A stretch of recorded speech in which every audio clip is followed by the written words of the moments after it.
All right, so it is December 11th, and we're here for our regularly scheduled December board meeting. We'll start with the Pledge of Allegiance. I pledge allegiance to the flag of the United States of America and to the republic for which it stands, one nation, under God, indivisible, with liberty and justice for all. And then we'll follow that with a moment of silence.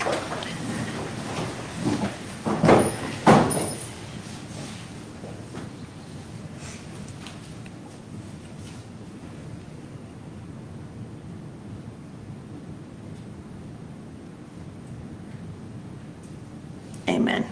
All right, Mr. Martin, I'm going to turn it over to you. Yes, ma'am. Welcome to the December board meeting. Our first item on the agenda is our consent agenda with our financial report and board minutes. Are there any questions? Okay. With that, I'd like to make a recommendation that the consent agenda, financial report, and board minutes of the regular board meeting held on November 13th, 2023 be approved as submitted. All right, so we have a recommendation. Do we have a motion? I'll motion. Okay. Oh, sorry. I'll do a motion by Jessica, I'll second. second by Sarah. All right, any further discussion? All in favor? Any opposed? Okay. All right. Up next, we have our reports on student achievement success. We have the primary and the high school here, junior high today. They are working through digital learning with the work of Patty and everything, and are doing some remarkable things. So I'm going to turn it over to Ms. Bennett and Ms. Stein and her teams, and let them talk about the great things they're doing for our students. Awesome. All right, welcome, guys. Y'all, the clicker doesn't work on my Mac, so you'll just tell me when to switch. Okay. Please.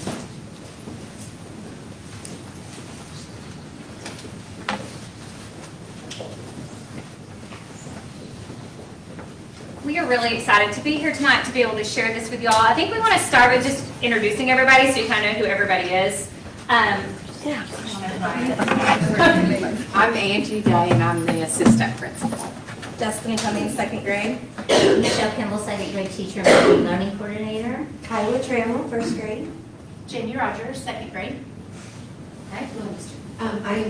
I am so sorry. I can't seem to get my, I'm Chrissy Turner, I'm ninth grade, computer science and college and career readiness, and I teach eighth grade coding.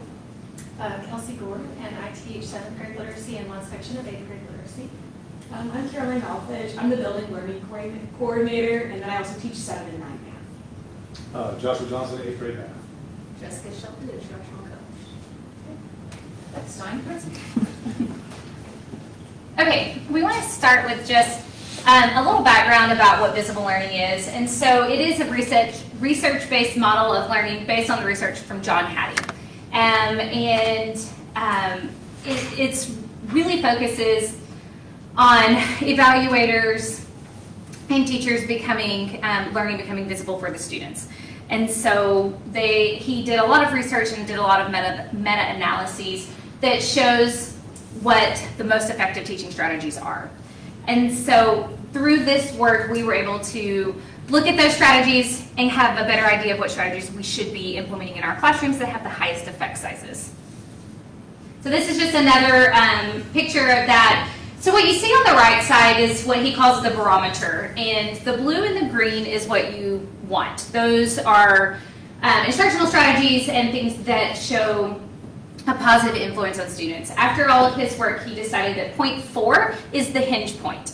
So after years of collecting his data and his meta-analysis, at point 4 he says is the hinge point. So that is 1 year's worth of growth. Anything that has an effect size over point 4 is more than 1 year's worth of growth that they have seen in their analyses.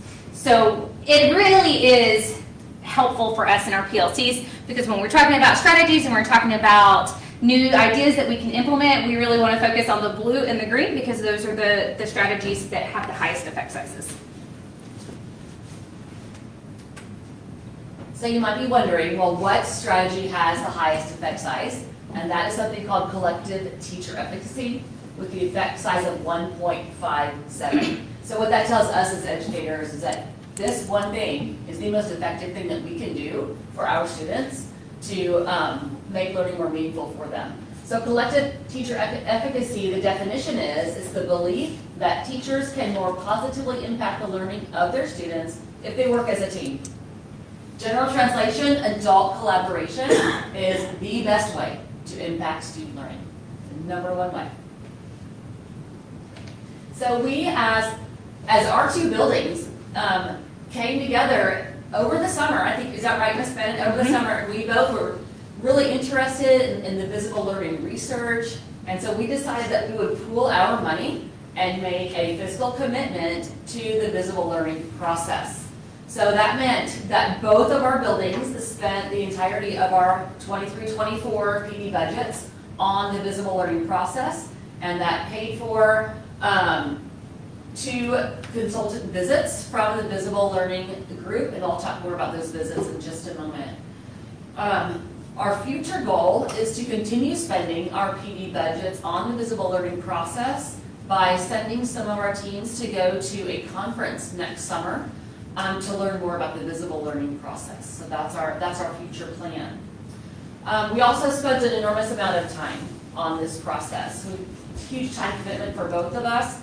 Both buildings required our staff to come July 31st for a professional development day. So we're still talking summer, right? Like the rest of, nobody else is back to work yet. Well, we required both of our staffs to come back July 31st to attend our first training by our consultant. His name was Dr. Asoff.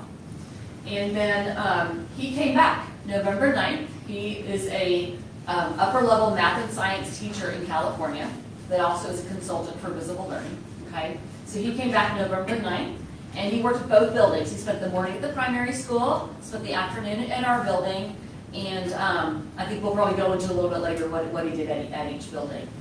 Both staff at both schools are also doing a book study that we both started over the summer, it's the same book called Clarity for Learning, which goes hand in hand with this visible learning concept, which we'll continue to explain to you today. So again, this has just been a major commitment. This isn't something we just thought, oh, we'll do this. We are committed to this. We're all in, both of our buildings. So when our consultant came to Beavers Junior High in the afternoon on that November day, he got to witness both our literacy and our math teams, our PLTs working, just a normal PLT meeting. He got to see what it was like. And then we asked him to observe classrooms for about an hour. And then Ms. Shelton, Mr. Travis, and I got to sit and hear his feedback for an hour. So we wanted to share with you the feedback that he gave us.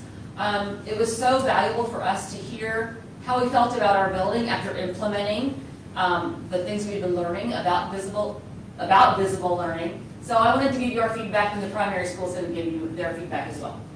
His first comment was about our culture. He was very impressed by our staff culture that he saw and also our student culture in the building. He was very impressed by that. Also the rigor. So I mentioned earlier, he's an upper level math and science teacher. Our 7th grade teacher, Mrs. Bennett, science teacher, was teaching our students that day how to balance chemical equations. So he went in to watch her. He was floored at the level of rigor that we were teaching in our 7th grade science classes. He was very impressed by that because he said, my juniors in high school struggle with this concept, and here we are teaching 7th graders. He also was impressed by the grade level alignment. So we had him go into 3 different 8th grade English classes. Every single one of those 3 classrooms was teaching the exact same thing. So he was very impressed by that. Also the collective efficacy. So when he observed our PLTs that day, he was impressed with the willingness that our adults were able to work together. He was impressed with the vulnerability of the honest look at data as the next bullet point there. So teachers were freely just sharing their data with each other, planning how to move forward.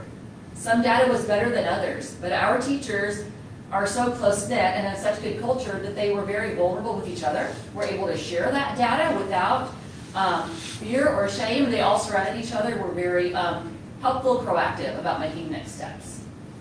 He also commented on meeting the needs of all learners. One thing that I like to tell my staff is all our kids are all our kids. No matter who the kid is, they are all our responsibility. So he commented that he actually saw that. Also gave us good feedback about our interventions that we put into place. And the last bullet point there was the highest compliment for me. He has children that are junior high age, and he said that he would be delighted to have his own children attend our school. Like Beth said, in the morning, he came to our building and he visited with us. We structured ours to where we got him in as many classrooms as we possibly could, and then we allowed some time afterwards for them to have feedback and kind of just have a talk with, sit down with him and kind of debrief on what they saw in their classrooms. One thing that he kept pointing out to us was the amount of how impressed he was with the rigor in our classrooms. He was in a first grade class and they were talking about writing informative paragraphs, and he was like, oh my gosh, they could tell me I'm writing an informative paragraph. And so he asked them, well, what does informative mean? And they were able to tell him exactly what it means to write an informative paragraph. And he just kept talking about how impressed he was with, he said, y'all don't shy away from the rigor in this building. So I felt like that was a really high compliment coming from him. So we were really happy with that. He also said, I believe he had just left Miss Cummings' room, and he walked out and he goes, man, the amount of learning that is going on in that classroom is tremendous. And so that speaks a lot to what our focus has been on, not what we're teaching, but what they're learning. So we want to focus on the learning, not so much as the teaching. And I felt like that was a really high compliment, is the amount of learning that was going on in these classrooms.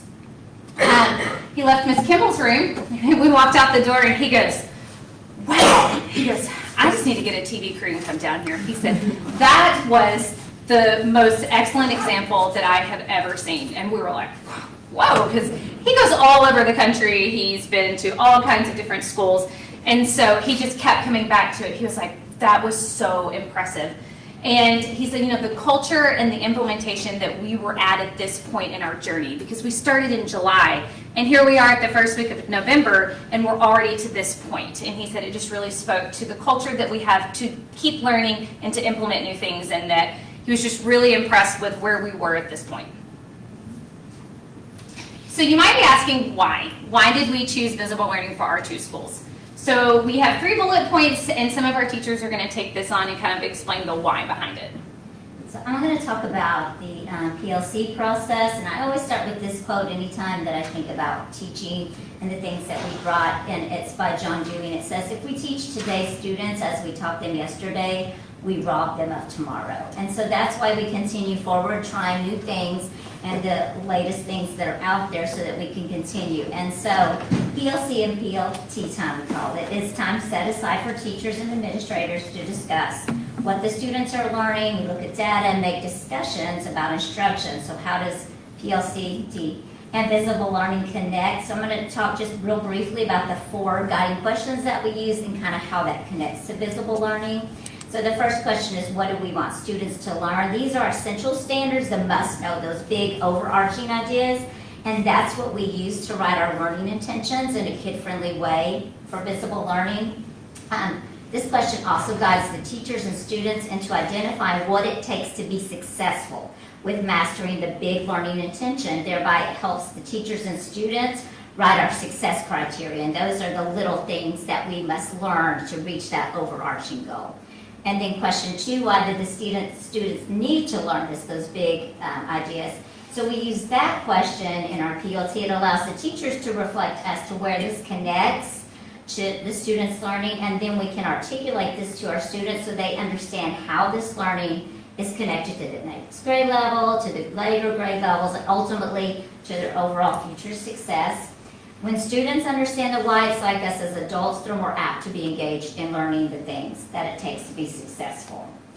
And then question 3, how will I know they are learning it? As the teacher during PLT time, that's when we look at the data to determine, okay, what are they, what is it that we're looking at? As the students, we guide the students to ask themselves, what do I need to learn?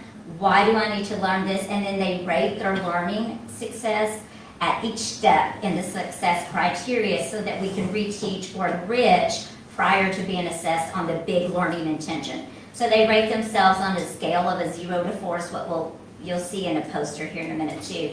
A 0 means I'm really confused, can you reteach me? A 1, I need lots of help, but I'm starting to get it. A 2 means I need some help, but I'm getting the idea. The 3 is where we hope they are, I've got this and I can explain my thinking. And a 4, I know this so well that I can teach it to others. The purpose of students rating themselves is to help the students understand where they currently are in learning in order to help them lead their learning and stay engaged. And that leads us to the final 2 questions. What can I do as a teacher when students are successful, and what about the students that are? As a teacher, we help the students ask themselves, what's my next learning step? Where am I confused? Where am I successful? And what do I need to do to move my learning forward? Then the students plan together with the teacher to be more successful, whether they're a 0 or a 4. Then we sit down with the students, we meet and discuss their confusions and successes, and then we can reteach or provide opportunities for enrichments. And the students are very honest in where they are learning, which helps us before we get to that big learning. Have you really learned this, and assess them on those essential skills. So that's how it has been. And now I'm going to talk about the impact on learning, and it builds on the 4 questions that you just talked about. So the first one is what we want students to know. Teachers are taking those high-quality instructional materials, they're taking their curriculums and really breaking them down into individual learning targets so students understand what they're learning when they walk into that classroom each day. Communication is becoming clear to students. And then we're taking our grading practices of really making sure that a grade in one teacher's classroom is the same as in a different teacher's classrooms. So that way there's consistency within grade level teams, and that way that when students are having their grades back, they understand there's clarity with their grade. That they understand what it means and what they need to be working on next to improve their learning and improve their understanding. And then we're using our encore time of what are we going to do afterwards when students don't understand it, or how are we going to expand their learning. And so we're taking these individual learning targets, and we can say, all right, well, we're a team of 3 teachers. Why don't teacher A, you guys take learning target 1, and teacher B, you'll take learning target 2. So we're not really thinking of our individual students, but like Mrs. Stein said, all our students honor all of our students, and we're really looking as a team picture of making sure students are getting what they need. And I'm going to talk a little bit about some of the effective strategies from the studies that John Hattie has completed. So as Ms. Stein has already said, the most effective is that collective teacher efficacy, which is just all the teachers, anybody who works with those kids, all being on the same page, collaborating with each other, and really working together to push our students to the next level of their individual learning, whether that is successful for them at this point in time with the goal to continue pushing them forward, or to continue enriching them so that they're never done learning, they're never just over and stopped. Some of the other impactful strategies from John Hattie were teacher clarity, which has almost double the average effect size for 1 year in school. So if your teachers and your staff and your administrators know exactly what they're supposed to be teaching, what the standards are, how to get your students from point A to point B, and continuing on that learning journey with your students, that is going to be more impactful for more than just 1 year in school. So it will continue to push your students at a quicker rate forward. RTI, so response to intervention, that's going to be like encore for the junior high, win time for us primary folk. That's where we're going to be targeting those students who are either struggling with specific skills and learning intentions, or pushing them up to higher level learning, which may be in effect above grade level. It's going to be really targeted towards those individual skills and those students, and that's got an effect size of 1.29, sorry, I couldn't read it for a second, which is going to be well over that 1 year of growth per each school year. So with our buildings really targeting that RTI in those different ways, we are going to close gaps much quicker than if we did not implement RTI strategies.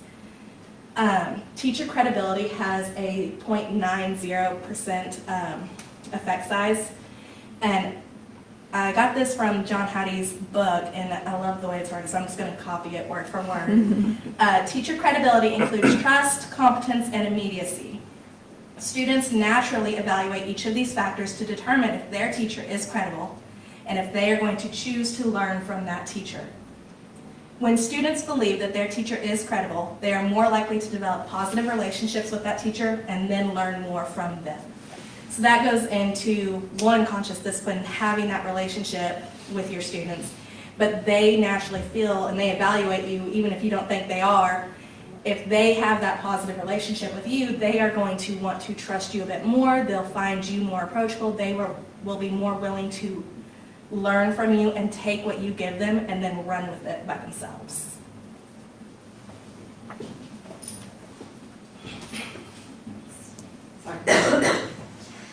So these next few slides, we're going to talk about the impact on learning.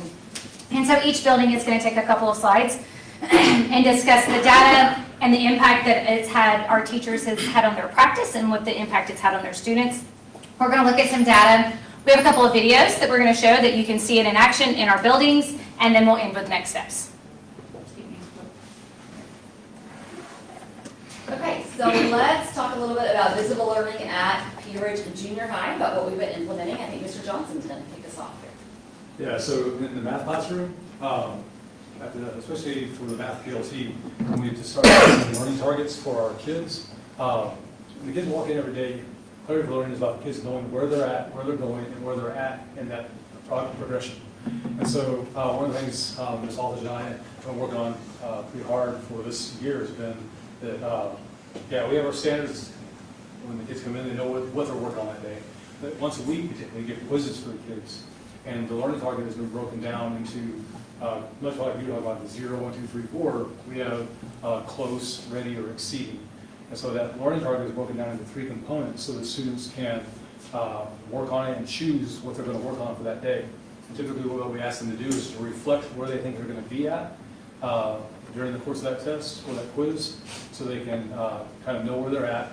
They can see what the breakdown of the math problems look like, so that when they wrap up and finish, they know, all right, I know I was able to do the close one, and I was able to understand most of the ready problem, but what are my next steps? And so when we bring it back into the classroom, and we go over the results of the students, we try to give them the first opportunity, sometimes with the assignments handed back with no marks on it whatsoever, and we kind of go over, all right, here's how we graded it, here's what we were looking for, and it gives them an opportunity to self-check.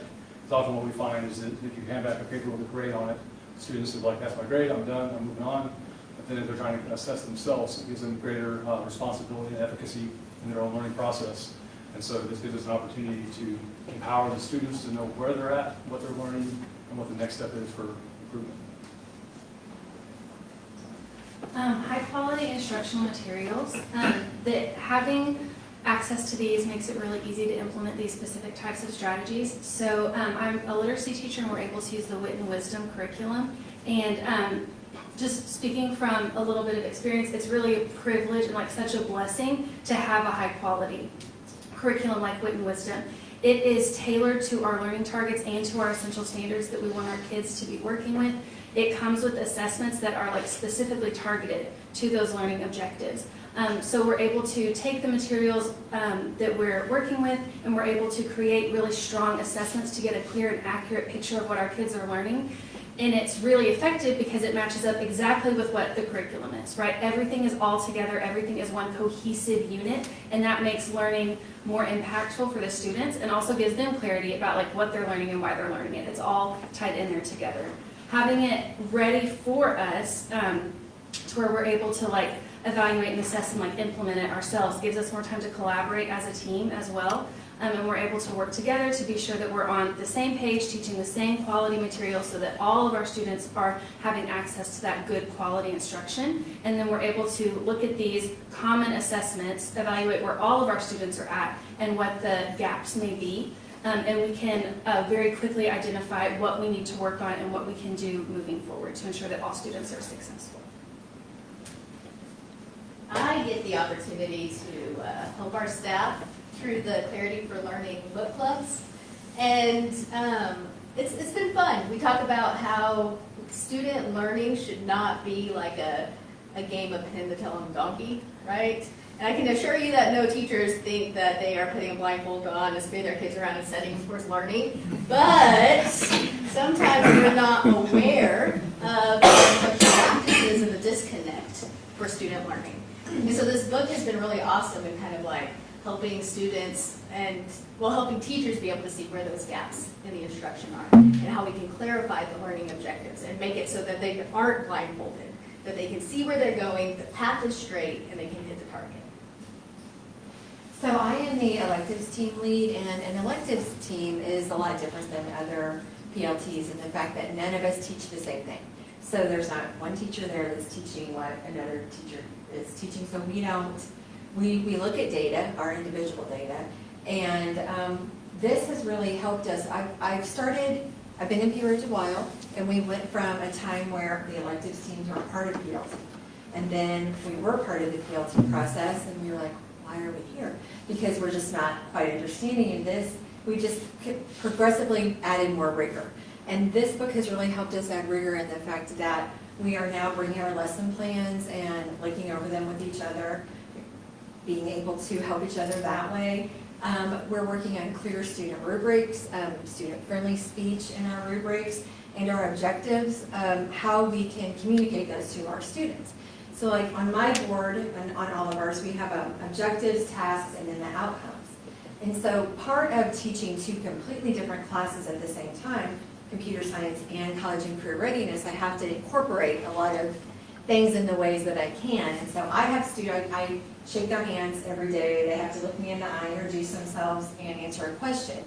And we're in the hallway, because this is science, says you have to be in the hallway during passing periods. So I'm right by the door, but twice now I've walked in and I've had a student going over our learning objectives and our tasks. And so I just let that happen. And so that comes from having clarity, from learning how to be clear with my learning objectives and tasks and outcomes. I have the privilege of having either been an administrator, teacher, or parent in this district for 14 years. And one of the great privileges of that is to see the growth that our district has had. And I'm not talking numbers, I'm talking in what we're offering our kids on a day-to-day basis. When I think back to the education that my children started getting in 2009, and when I started teaching in 2013, and now what we're doing in 2023 is fantastic, and it could not be any better. So I'm really thrilled about how we as a district can be offering the rigor that we're offering today through our high-quality instructional materials, through our amazing teachers that we hire, through our support staff that we have, through training like Visible Learning. So I'm just really thankful to our board for allowing all of that to happen, thankful to our bosses for allowing that to happen, because it's a privilege to be in this district where we can now require and expect that rigor from our students. It's such a difference from years ago. So I'm going to end our junior high section by talking a little bit about data. So one thing that I love about this visible learning process is that it kind of inadvertently relates to our campus improvement goal. One of our goals is to increase student learning and to have that data reflected in our MAP scores, but to have that increased learning come from being clear, come from really working hard to come up with learning targets, common rubrics, common grading, and so on. So our campus goal is aligned. My own personal PGP goal, PGP stands for Professional Growth Plan. Everybody in the district has one. My goal aligns to this. Assistant Principal Mr. Travis, his goal is aligned to this. Our teachers, they also go through a rigorous PGP process. Over half of our teachers, their goals align with the Visible Learning Plan. And I wanted to give you a quick rundown of how we assess and follow through with our teacher goals. So again, all of this is very intentional. We're not just throwing this and spitballing this. This is very intentional all the way from our campus goal to our teachers. Our teachers were required at the beginning of the year to meet with our instructional facilitator, Ms. Shelton, first as they developed their goal. Then they had to come meet with either Mr. Travis or myself. Then Ms. Shelton, Mr. Travis, and myself conduct regular walkthroughs into classrooms to see How is our progress on their goals? How are we doing with being clear? And I'll show that data here in a minute. Every one of our teachers gets 2 informal observations a year where we walk in and give extensive feedback, take extensive notes. Next month, Mr. Travis and I will meet with every teacher to do a mid-year review, and then we'll do end-of-year review as well. And again, it's all related to those goals. On the right side there, so far this year, we've conducted 170 walkthroughs in our building. And there's several questions on the form, the feedback that we give teachers. But one that we added since August is that top one. What's the learning target for today? Is that obvious when we walk in? And so we've discovered that through our data that 90% of the time when we walk in a room, we can tell what the learning target is. Now we can tell that from many ways. It's either written on the board, or we've heard a teacher speak it, but most commonly the kids tell us. I've gotten into the habit when I walk into the room, I ask a kid, what are you learning today? What's the point of your lesson today? And 90% of the time, they can tell me. So since our consultant came, he encouraged us to add a couple more questions to our walkthrough form when we walk in. So now I ask kids, what are you learning today? Then I ask, how will your teacher know if you've learned it? That's kind of a tough question for a kid, but that goes back to the process that Mr. Johnson just described to you. Those rubrics, that common grading that we're talking about. And so now 60% of the time, a student can tell me, and by the way, that data is only since November, because I just started asking that question.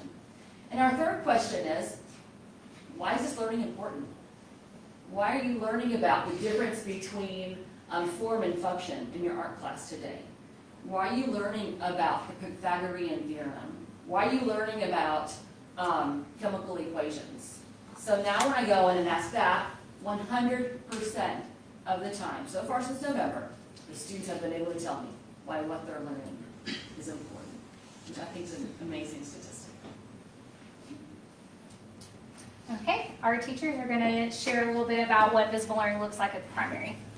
Alright, so at the primary, we have committed to continue building our knowledge around visible learning by doing a book study. So this semester, each month, we have read a couple of chapters from our book, Clarity for Learning, and then we respond on Google Classroom to a couple of reflection questions that Ms. Bennett has posted.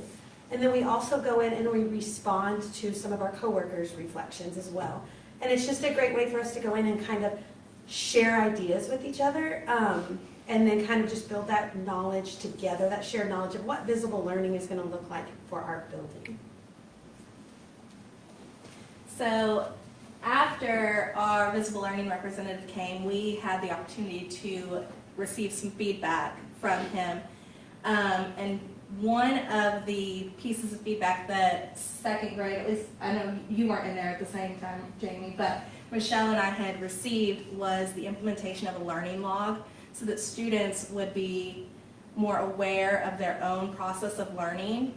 And that is really when we started implementing, or at least beginning to implement, a reflection where the students are self-assessing their learning. So we had already been using the 0 to 4 rating scale, but what we have begun or started to do is have the students respond to a couple of questions that really track their own personal learning. So I have one of my kiddos that we filled out recently. One of our essential standards for this quarter of school was comparing and contrasting 2 versions of the same story. So most recently we've been doing Johnny Appleseed and John Henry. So this friend, she would rate herself as a 4 because she can compare and contrast 2 versions of the same story using a Venn diagram and knowing how to create her own Venn diagram and what important information she needs to include to model the comparing and the contrasting of that. So she is able to accurately reflect on her own learning since we've been implementing these visible learning strategies, rate herself accurately and explain why she would rate herself that way. And that's second grade? Second grade. No. Yeah. She is also able to reflect on what she is still struggling with. So she is struggling with using the stories and looking for the most important major details to include. but she is aware of that fact, and she is able to take the necessary steps with myself as her teacher and her WIN teachers and every adult that she interacts with in order to continue working on and making progress on that. And so, of course, you have students who would rate themselves as a 4, you have students who are still at that level 0, but the fact that they are aware of that and are actively making steps to progress that learning is phenomenal. So I have seen a marked improvement from the implementation of these visible learning strategies. That's impressive. Implementation of learning intentions and success criteria. So we've always put what we're learning on the board with kids. It's just today, or it's always the student will be able to. Well, we've kind of shifted gears this year, and we all in the building in the primary have started ours with today I will be able to write an informative paragraph. And that really lets the kids know, it makes them aware of what the lesson's going to be about. And through the book study that we've been reading, one thing that we've discussed was having the kids help us to create that success or that learning intention. And so that makes them a little bit more buy-in and know what they're supposed to be learning, which leads to the success criteria, which is how will they know when they've learned it. So if my learning intention is today I will be able to write an informative paragraph, their success criteria would be I will know I'm successful when I have an introduction, a topic, evidence, and a conclusion. And it makes them more accountable, and it makes their grading scale that they can do on themselves easier, because they can be like, oh, well, I can't find an introduction, or I'm having trouble with my conclusion. They can pinpoint where they're struggling with by telling them the steps to knowing when they're successful. And they do hold you accountable for that. So today, I'm in teacher December mode. I'm teaching my phonics and we're moving right along, and halfway through the lesson, yes? He goes, Ms. Rogers, how are we supposed to know what we're learning today? We did not build our learning intention. So I had to stop. We had to build our learning intention and our success criteria, and then we got to move on with our lesson. I love it. So they have really bought into it, and they absolutely have all the buy-in with making themselves successful. Kind of goes back to the impacts piece too. Yeah, sorry. And the impacts piece, so when we first started writing these learning intentions, you're taking the standards. You're like, all right, this is the essential standard. I can write these learning intentions, but what does that really mean? What are all these steps that the student has to be successful at to add and subtract within 100? So they've got to be able to fluently add within 20 and subtract within 20, and they've got to be able to use different strategies to do that. So putting those little building pieces, and then the students are able to see your students able, well, I can't do that, but I can do that. How can I work together to get this success so that I can reach that overarching idea? And plus it gives you time to go back and reteach, and they want to learn. At first I thought, oh, they're gonna rate themselves all 3 or 4. They don't want, they're not really gonna rate themselves a 0. They're very honest. They're like, I need some help. I don't get this. And so it's really nice to see that piece. And it made me stop and think first of that quote that I shared earlier, but also what we come up with our vision statement is shaping the whole learner today in preparation for tomorrow. They want to learn. They want to be successful. And when they're not, they're willing to say, I need help. So it's been a really nice piece, and it really makes you stop and think as a teacher. These are just some pictures that I went in classrooms and took. You've heard them talk a lot about rating themselves at the either a 0 through 4. So there's a picture of what it looks like in their classrooms. They just have little posters up, and they kind of give an idea of what they're doing. On the right is a first grade learning intention about the informational or informative paragraph, sorry. And then on the left is a second grade reading standard. So I wanted to talk about our classroom walkthroughs and how we have our visible learning, how we've tweaked those classroom walkthroughs to include these strategies and all the things. So We started collecting this data mid-September. We've done 74 walkthroughs as of last Friday. And the data that we are looking at kind of falls in two different categories. How the teachers are communicating those learning intentions, and then how the learning intentions and the students are, how their responses align. So like Beth, we go in and we look for these learning intentions. So the next slide will kind of go over how, well, there we go, perfect. But no, that's awesome. So the learning intentions and the teachers, when they have those posted, we had 71.6%. They have those posted.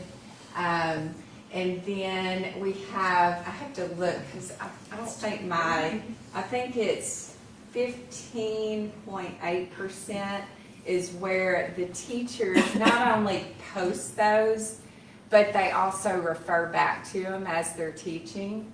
And then we had 6.3% where our students were self-assessing. So, and then 6.3 not observed. So, and then the next slide, how the learning intentions and the student responses align. We had 90.5% they aligned, and then what? 9.5. I can see the font. Thank you. That were not aligned. So some of the neatest things that we have, as we've gone in and asked the students what they are learning, it's amazing. I mean, it really is amazing. And it's not just our activity teachers, our special education classroom, they're all telling us what they're learning. And sometimes very detailed. You'll see on the video, we have one of Miss Trammell's kids, and I don't think they had the whole thing that she said, but you'll see she said, I'm learning how to encode and decode words with vowel, consonant, or something like that. I mean, she knew exactly. And then I said, what does encode mean? And I mean, you can tell she has been taught. It's just a fancy word for writing. And I said, what about decode? It's just a fancy word for reading. But they, and like our consultant said, these kids are not shying away from what they are learning. I mean, it's pretty deep. So especially for kinder, first and second. So it's really been neat to see. Let me show you, Greg. Yeah, that's perfect.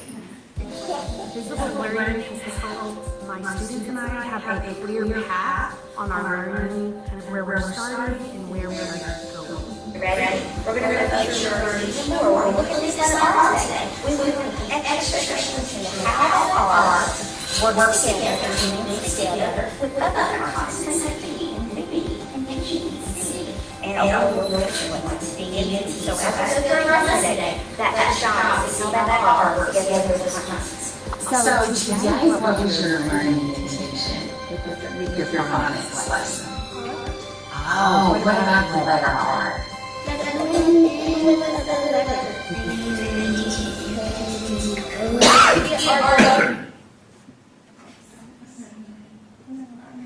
Love technology. Hit 4:30, it didn't do this.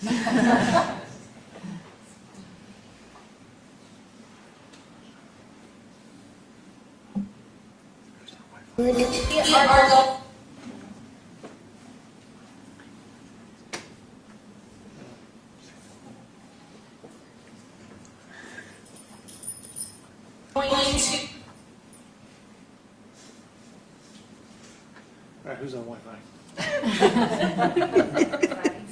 This That's what we ask at our house. Everybody off the Wi-Fi. We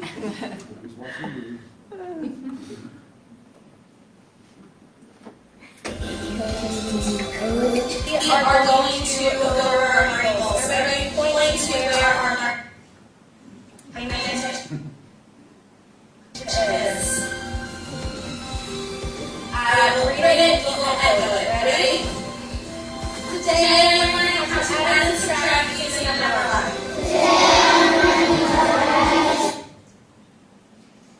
Using a number line. Mr. Martin follows instructions well. We can send it to y'all. That would be great. Yeah. You got through the best part anyway. The rest of the end, there's just some me talking, so you got to watch the best of the kids. No, that's good. Let's see if we get started. I have a suggestion, when we do our building, next time our building visits for the primary or the junior high, like we can see it actually in action. Absolutely. Absolutely. I don't think I'm gonna show you. You guys can just reenact it if you want. Yeah. Good job. Don't worry, what I said in the video was brilliant. So. Yeah. Oh, all right. Show it one more time.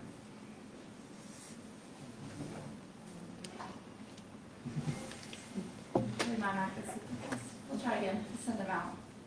Sorry, they all worked. This one. Show them.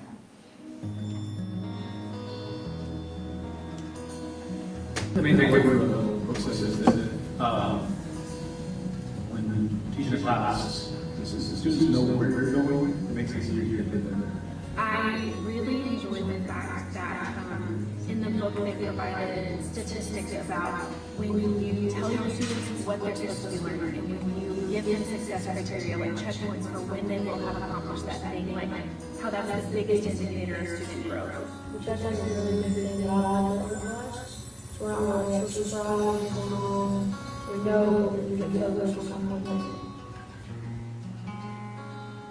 And I know the expectations for the class, like you know what you're supposed to be doing that day and how it's going to go.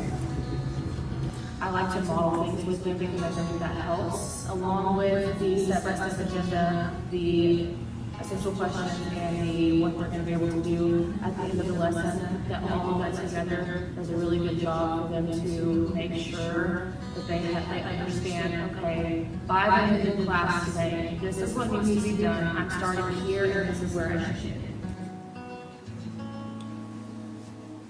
End of unit assessments, I realized was there's so many different group targets involved in there. So students receiving an overall grade, it's really lost some specific skills. I've really been taking initiative in terms of that department. That's all I got.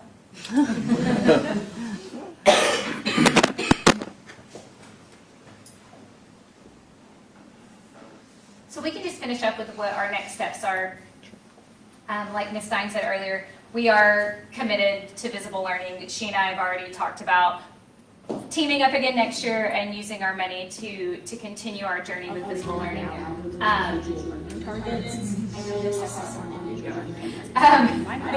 So I know at the primary, right now we are taking it slow, so our implementation of learning intentions and success criteria is really only in literacy and math. And so going forward, we're going to start trickling it down into our phonics instruction and into the other areas of our day. So that's one thing that we're really wanting to continue on this next semester. We're also going to look into the learning logs like Ms. Cummings talked about. That was something he really thought would be important and would be really helpful for some of our kiddos to have. So we, in both buildings, are continuing our book studies. We're not quite finished with the books, we're continuing that. Also in our building, something we're implementing the next semester are to have these posted learning intentions outside of the classroom so that if anybody walks in the room, they can see that posted right there. The teacher says, this is what I'm working on today. And even has their PGP goal listed there as well. So it's very obvious what's going on in that classroom. And then finally, we'd like to invite all of you to come to our buildings to watch. And you had just mentioned that, Mr. Ekman. We'd love you all to come and see us in action. Like Ms. Bennett said, it's building wide for us too. It's not just core teachers, it's everybody. So come anytime, see any teacher. We'd love to have you all come and witness what we're doing. That's it. Thank you. Guys, thank you so much. This is exciting stuff. It is, you know, it's easy to say you're proud of the work we're doing, but I'm more than that. I'm excited, and most importantly, I'm thankful for the opportunity that our students have, for the outcomes that this allows for them when they leave us and everything. The work that we are doing in our classrooms, K through 12, it's inspiring to see the work that we're doing, and it's just really good stuff to see. Quick question. What do the cohorts at the middle school and intermediate think about visible learning? So what we wanted to do was, everybody's in a different place. Thank you guys very much for your time. We appreciate you. Things like that. So we asked, actually Ms. Stein and Ms. Bennett came to us and said, we want to take all these teachers to this conference. And so honestly, we said, I want you to roll back a little bit, and we encouraged them to use their resources differently and to make sure, because we've taken on a lot. So we didn't want to conflict with anything they had taken on or tackling. So those two schools were very passionate. They came back to us and said, well, what if we did this way? Because we didn't want to send someone to a big conference, because sometimes you go to those bigger conferences, they're fabulous and wonderful, but did you have whole school buy-in? So I think that you'll see some of our other schools tackle some of this, but right now they had different goals. The middle school was really working on some behavior, there's some solution tree resources and things a little bit different than visible learning. And the intermediate school is looking to partner with another organization and try some different strategies. So really, it wasn't that something that has to necessarily go across all of our campuses to be most effective, but I think what it will be is honing in on what the biggest need for where their buildings were at that time. Great. Did that answer your question? Yep.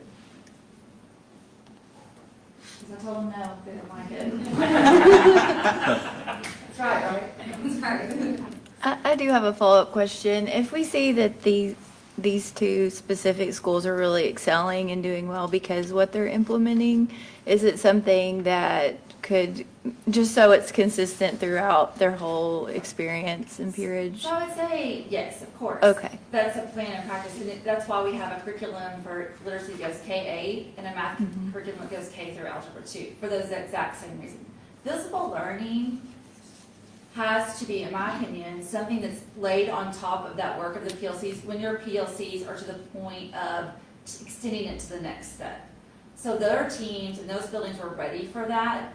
It's one of those things that when you implement and hone in, if you haven't gotten your feet under you with your practice, and not that it's bad or good, we're all in different stages, that it wouldn't have been the time. So I think that visible learning, we know the effect size. Before they went to visible learning, we were collaborative teams, the number one effect size. We were focusing on a guaranteed and viable curriculum and all the things we talk about, student clarity, teacher connections. We've done all of those things, but I think those buildings were ready to hone into their next level.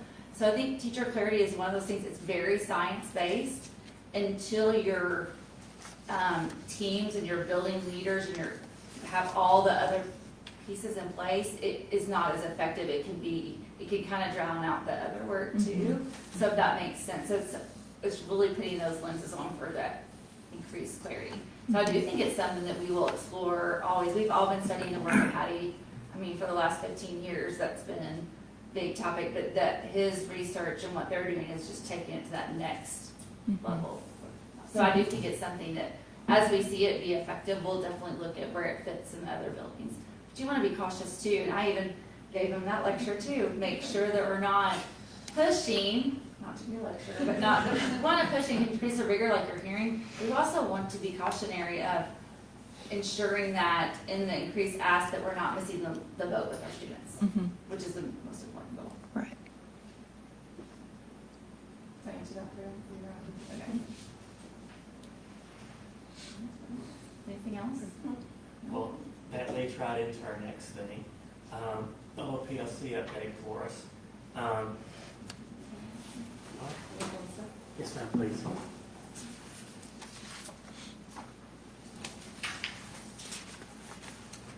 You know, I had a lot I was going to talk about, but they've covered so much of it.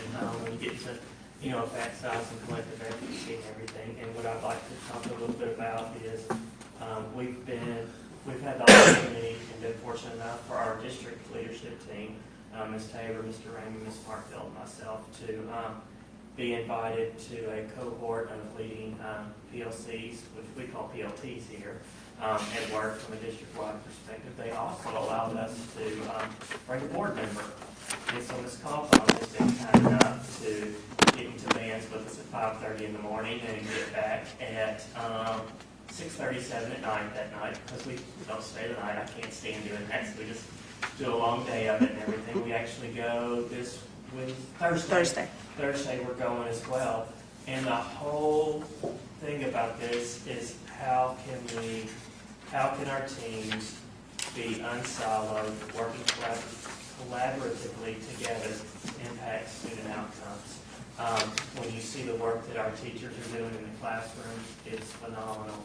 When you look at the work that we are doing within our building level coordinators, from the teacher level, and it's so easy to say PLCs or PLTs is about about our teachers. It is, but it's also about what the building level's doing, from the grade level to the building level to the district level teams, and then to the team that's actually the school board and the superintendent working together.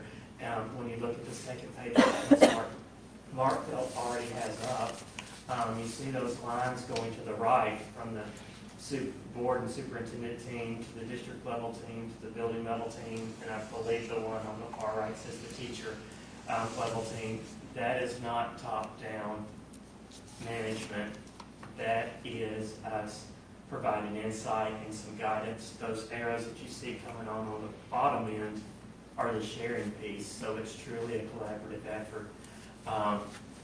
We are currently going through this process with about 12 or 13 other school districts. A few of them are in Northwest Arkansas. Some of them aren't, and it's a great time for us to see. But the main thing that we are doing is focused on aligning the work that we're doing throughout our district to make sure we're meeting the needs of all kids. The work we just saw, visible learning, it ties hand in hand to PLC. When you look at the effect size that was talked about, 1.57 is teacher efficacy. It is the highest one. I think they call it the barometer. I always call it the tachometer. The one that's way up here, it is the highest effect size. It dwarfs everything else. It is by far the most impactful thing. And that ability for us to work together, to come together as a whole, to move students forward, is what we're looking at. And there's some work to do. We're going to share some more with you about what we're doing from the district standpoint and how we can feed and support the teams below us, but also them sharing the data and success and celebrating our students as we move forward. Guys, it's exciting times in Pea Ridge School District. The work that's going on, we were not seeing this pre-pandemic. The dedication, the effort, it's inspiring. We've had some growing pains with it as well. The ask is more, and the ask needs to be more. Kids can do it, but our teachers have met it head on, and I'm thankful for the work they're doing. I'm excited, but I'm more inspired by the work that they're doing because it's truly impacting kids and making a difference. Ms. Cawthon, I don't know if you want to share kind of the work that we're doing. Just a little bit, yeah. It's just been eye-opening. So going to these training sessions down in Little Rock, one of the things that from an outsider's perspective, you would expect the whole district to be on the same page, but they stress to you that's not feasible. That's not how it's going to happen. You're going to have, each school is going to be at its own pace, at its own stage, wrapping their own heads and hands around it, and it's going to, it's also dependent on age and buy-in, and but hearing the success stories from other districts who have done this before us, hearing the same pain points from people that we're attending with, that we're experiencing, I'm excited. We've gone through, Ryan and I went through a walkthrough at the intermediate school, and being able to witness some of the PLT, PLC process, teachers being on the same page, still being able to do their own flavor in the classroom, but teaching the same thing. Like you said, kids, I've been at the primary, I've got a kid in junior high. primary kids telling me, this is what I'm learning today. And just like that second grader, I was floored. That's amazing. My own kid is a ninth grader, and having the comfortability now with a teacher to say, I don't think I understand this. Can I come meet up with you for my own win time? Absolutely, let's get something on the calendar. Everything I'm seeing in the district, I'm encouraged by. So it's very exciting times. So that's just my own 2 cents. And we'll keep you updated as we continue through this process. Sometimes, you know, it's so easy to get, well, this is just a 1 month or 1 year process. It's not. It's a continuous process because, well, the needle always moves and expectations change and everything. So it's wonderful stuff, you know, and you know, I always say that teaching and learning is the heart of what we do. What we do with PLTs, what our teachers are doing with physical learning that ties directly to PLCs, it all works together. We truly are impacting teaching and learning in our district, and it's good stuff. And we can't thank you enough for the support that y'all have given us. I mean, budgets are passed, support is given, and we truly appreciate that because it starts here, but it starts at the boardroom and it ends up in the classroom. And our classrooms run the gamut from pre-K all the way to whatever our most advanced AP classes at the high school and everything in between. So thank you for your work and dedication as well. And the last thing, guys, we're just on the groundbreaking of this. I mean, we've literally just started. So to see where we're at right now, to think after we've all been in it for a couple of years, I'm just excited.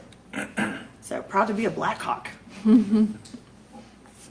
there anything else on this subject? Okay. No, it's good stuff, guys.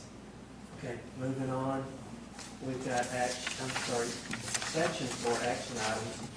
We have 2 out-of-state trip requests. I know the first one on here doesn't happen for a while. Our high school band and choir, every year they go to the Music in the Parks Festival in Kansas City. We want to go ahead and get that on the agenda. That takes a little bit of work to do. There's hotel rooms to book and everything. There's also, you know, making sure our volunteers meet requirements and everything, go through the screening process. So I know it's 5-6 months out, but it's here before we know it. And that is on May 10th through 12th. Are there any questions on that? That doesn't interfere with graduation for any of them, does it? No, ma'am. Okay. I can assure you graduation is not, are not. Okay, just making sure. I can't remember what they are off the top of my head, but I can assure you it's not that. Okay. And then the second request is Ms. Coots and Mr. Davis are wanting to take some students to the Missouri Welding Institute up in Neosho for a competition. I believe that happens next month in January 25th. It's a wonderful time, wonderful opportunity to go compete, get feedback, and improve their craft as well. Any questions? Okay, with that, I'd like to make the recommendation that we approve out-of-state travel to Kansas City, Missouri on May 10th through 12th, 2024, and also to approve out-of-state travel to Neosho, Missouri on January 25th, 2024. All right, so we have a recommendation. Do we have a motion? Motion. Motion by John. Do we have a second? I'll second. All right, second by Ryan. Any further discussion? All in favor? Any opposed? Okay? Up next, I'm going to have board-to-board transfers. This month, we did not have any people petitioning to transfer in, but we did have one student requesting to transfer to Bentonville. So my recommendation is that we allow the transfer to Bentonville if Bentonville approves it. It will be on their end to approve whether they allow the student or not. Okay. Is that your recommendation? Yes, ma'am. All right, so we have a recommendation. Do we have a motion? I'll motion. All right, motion by Sarah. Do we have a second? Second. Second by Jessica. Any further discussion? All in favor? Any opposed? Okay? All right, up next, when I first recommended board dates, I realized that the second Monday was January the 8th, and we were just coming back from break, and I thought that would not be a good date, so I just moved it to the next day. Next Monday, I realize this month that's Martin Luther King Day. That's the best day to have a meeting on with our offices closed and everything. So I would love to make the recommendation that we move the January 5th board meeting to January 22nd, 1 week, the next Monday, for our January meeting. I did look on all of our calendars, and I believe we have very limited school events going on that day. It's the only day in January I can find like that, so. Okay. All right, so your recommendation is to move the January board meeting to the 22nd. Yes, ma'am. All right, so we have a recommendation. Do we have a motion? I'll make a motion. Second. Second. Any further discussion? All in favor? Any opposed? Okay. Up next, we have our student services report. It's been a couple months since we've done that. I thought it was time for Mr. Ramey to be on the microphone. So. All right, in food service, we have an ending balance. I got a typo on my thing. We've got an ending balance of $562,345.16. So we're still healthy in food service. We did receive a letter from Child Nutrition. They only allow us to carry a 3-month balance in food service. So they've required us to spend about $240,000 by the end of June. And so we are working on bids, we're working on updating equipment. We've gone to every kitchen except for the high school because it's the newest. And so we've assessed kind of needs in each of our kitchen, from dishwashers to ovens and everything in between, looking at what kind of needs do we have. We put a list together, and we're going to get bids back, and we're going to prioritize what can we do. And so we'll update so that we can still continue providing high quality service to our students. We're not going to give money back to the state, so we're going to spend it. There we go. So we're going to figure out exactly what we want to do. I like that. But we will do it somehow. So I say that to say to you, in early January, February, we'll be bringing you a bunch of bids for food service equipment. There's reasons why we're doing that stuff. So that is that. In transportation, we have 2 inspections that the state does every year. One in the fall, and they come we inspect our buses, and then one in the spring, they inspect our driver's records to make sure that they're up to date with driver's license, drug testings, and all the requirements that they have. So they were on site last week. They physically inspected all of our buses. They pass them. They know minor things that we need to update or change or whatever, anything right down to, the front windshield's too foggy or whatever. And so we make those updates and things as we move along. But they have been on site. We have passed our test, and we're moving forward. We'll do our driver check out in February. And so we're looking at those. The other thing that we're doing in transportation, along with Mr. Martin, is we are updating and looking at our inclement weather routes. And we are anticipating maybe a rocky winter season for us, and so we want to make sure that our community is informed on what we're doing, where we'll pick students up. We have a couple different scenarios and what that stuff looks like, and so we're finalizing kind of those details of what we're doing, and then we're going to communicate it out here, hopefully before winter break and that sort of thing. So that should be coming out over the next a little bit, but we've been working hard there. Hey, Kevin, can I add something? Sure. Okay, another reason why we're making sure that everyone is fully aware of this and taking the time right now is for the past 3 years, we've had AMI, Alternative Methods of Instruction Days, where we would pivot virtually and count that as a school day. We can't do that Can't this year anymore. And so if we miss a full school snow day, we will add it to the end of the school year and increase the school year by 1 day. That's all going out in information and everything as well.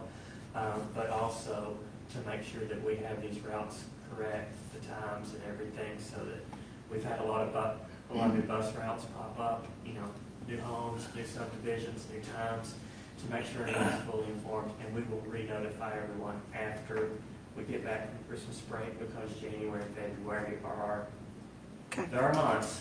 Did you just say snow days are back on the table? Yes. Snow days are Yes. more than on the table. If Yes. we cannot, Yes. if we cannot. Snow go to days, they're school, back. It is, in the words of Charlie Clark, a good old fashioned snow day. Yes, sir. So, in the good old words of Mindy, let's see how many people on the citizens page complain about a snow day this year versus last year, the AMI day. And just for clarification, that's a state thing that has trickled It is, down. Because yes. people have questions like, why are we doing that? It's because we have to. Yes. Yeah. It's a state requirement now. Right. They took it away. Yep. Yes, ma'am, but Mhm. our goal is to have As few as much possible. in-person instruction Yeah. as possible. Mhm. And, you know, canceling school is it's a delicate balance. It seems so easy, but yet it's not. I can have, the south, I think my direction's right, the southwest corner of the district in okay shape. We also go all the way up there to the sign that says Eureka Springs 17 miles. The northeast section of the school district could not be in such good shape. So, and you also have to bring into the factor of the majority of our drivers to this campus are not adults. We have a lot of student drivers at the high school, and you have to take that into consideration as well. Nobody wants to put anyone at risk, Yep. and so it's something we take very carefully. We'll try to have answers out to everyone if we have a day by 6 a.m. Okay. and all that good stuff. So it's not the funnest day in the world. Yeah. And real quick, it says that we will have one bus out of service until repairs are complete. That's not going to affect any of the routes. No, they're already complete. Perfect. Oh, good. Awesome. Okay. They are done. All right. Maintenance, we had the second paragraph there. Prior to August 1st, 2024, part of the LEARNS Act, we have to have site assessments for all of our campuses. And so there's seven different categories to the site assessments. Safety and security of the exterior of the building, safety and security of the interior of the building, access control, monitoring and surveillance, communication and information security, review of emergency operation plans, and then school climate and culture. We have begun those. They are intensive. It's given to us by an app called Reams, and so we are working. We've completed one so far. And so, One campus? Yes. Okay. And we started in November. So it's an internal process?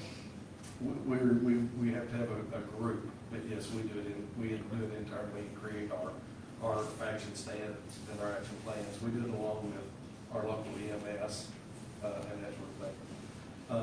But we are going through the process right now. All schools are as to what it looks like. And so, you know, we're still doing this.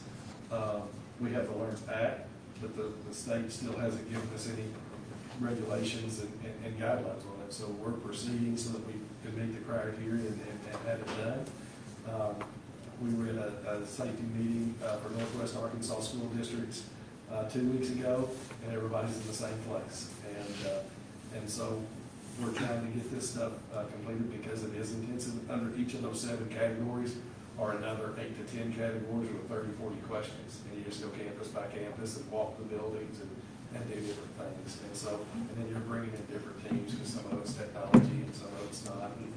And so we're bringing in those different pieces and looking at it campus by campus, and we'll create kind of our priority areas for what we want to do to improve security in our district.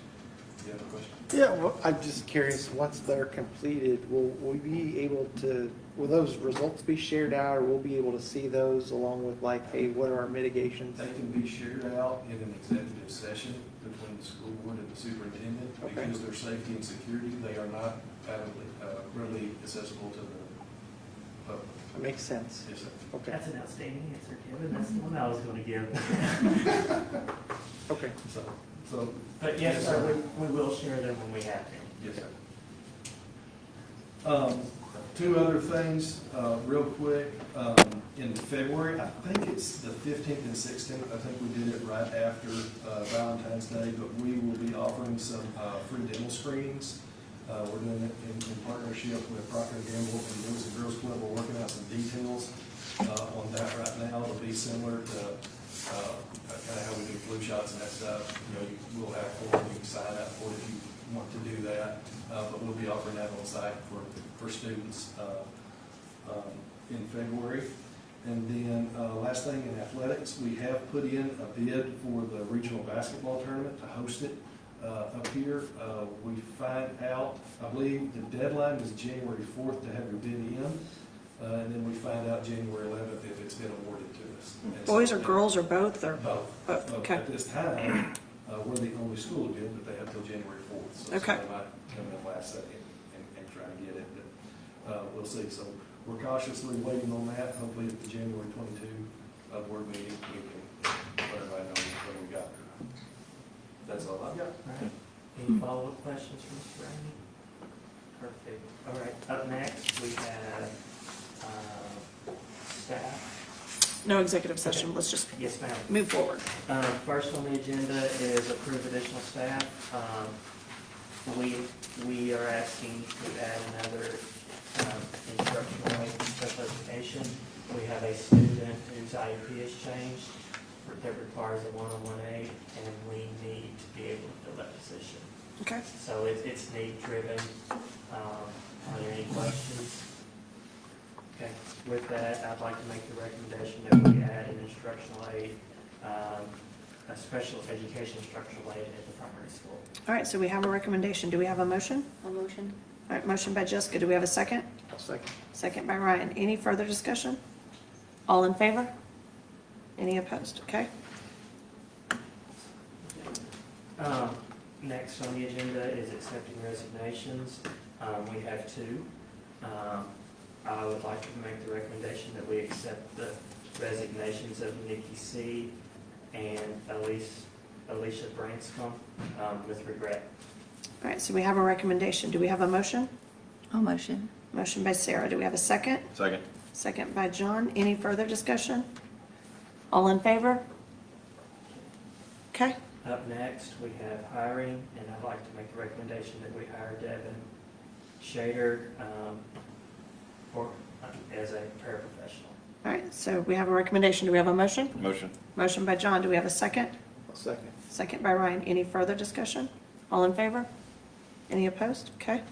And last is transfers, and we have a request to transfer for Mr. Charlie Clark at the end of this academic year, so it'd be effective July 1 to transfer from athletics and activities director to classroom teacher. All right, so we have a recommendation. Do we have a motion? Motion. All right, motion by Jessica. Do we have a second? I'll second. Second by Sarah. Any further discussion? All in favor? Any opposed? Okay. Ms. Cawthorn? All right, so I'll make a motion to adjourn. I'll second. Second by John. Thanks, guys. Appreciate it. I need to find the rest of that. I already did, ma'am. The yellow booklet. Yes, thank you. 3 things, yes? Yeah, no, and Was it 4? Did I miss them? What did I miss?